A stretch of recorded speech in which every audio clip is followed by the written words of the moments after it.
ഞാൻ ഈ പറയുന്ന കാര്യങ്ങൾ ശ്രദ്ധിച്ച് കേൾക്കുക, എന്നിട്ട് അറിയാത്തവരോട് നിങ്ങൾ ഇത് എത്തിച്ചു കൊടുക്കുക. അപ്പൊ ഇത് പറയാനൊരു കാര്യമുണ്ട്, അതാദ്യം ഞാൻ നിങ്ങളോട് പറയാം.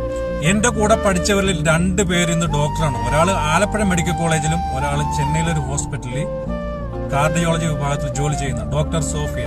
അപ്പൊ ഈ ഡോക്ടർ സോഫിയ എന്നോട് പറഞ്ഞു, നീ ഇങ്ങനെ ഫേസ്ബുക്കിലും ഇൻസ്റ്റയിലൊക്കെ വീഡിയോ ചെയ്യുന്ന ആളല്ലേ, ഞാനൊരു കാര്യം പറഞ്ഞു കഴിഞ്ഞാൽ നീ അത് ഷെയർ ചെയ്യുവാന്ന് ചോദിച്ചു.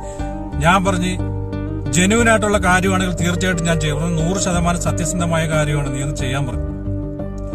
അതായത് ഈ വാക്സിനേഷൻ എടുത്ത ആൾക്കാർ 35 വയസ്സ് മുതൽ 60 വയസ്സ് വരെ പ്രായമുള്ള ആൾക്കാർ ഒരുപാട് പേര് ഹാർട്ട് അറ്റാക്ക് വന്ന് മരണപ്പെടുന്നുണ്ട്. ഈ ഗൾഫിലും അങ്ങനെയൊക്കെ തന്നെയാണ്. രാത്രി ആഹാരം കഴിച്ചു കിടന്നിട്ട് രാവിലെ നോക്കാൻ നേരത്ത് മരിച്ചു കിടക്കുന്ന ഹാർട്ട് അറ്റാക്ക്. ഈ വാക്സിനേഷൻ എടുത്ത ആൾക്കാരുടെ രക്തക്കുഴലുകൾ പരുക്കനാകുകയും അതുപോലെ തന്നെ മെല്ലെ മെല്ലെ ബ്ലഡ് കട്ട പിടിക്കുകയും ചെയ്യും. അതുമൂലമാണ് ഈ ഹാർട്ട് അറ്റാക്ക് വരുന്നത്. ഇതിന് പരിഹാരമുണ്ട്. ഈ വാക്സിനേഷൻ എടുത്ത ആൾക്കാർ ഡൈനർ എന്ന് പറയുന്ന ഒരു രക്തപരിശോധന നടത്തുക.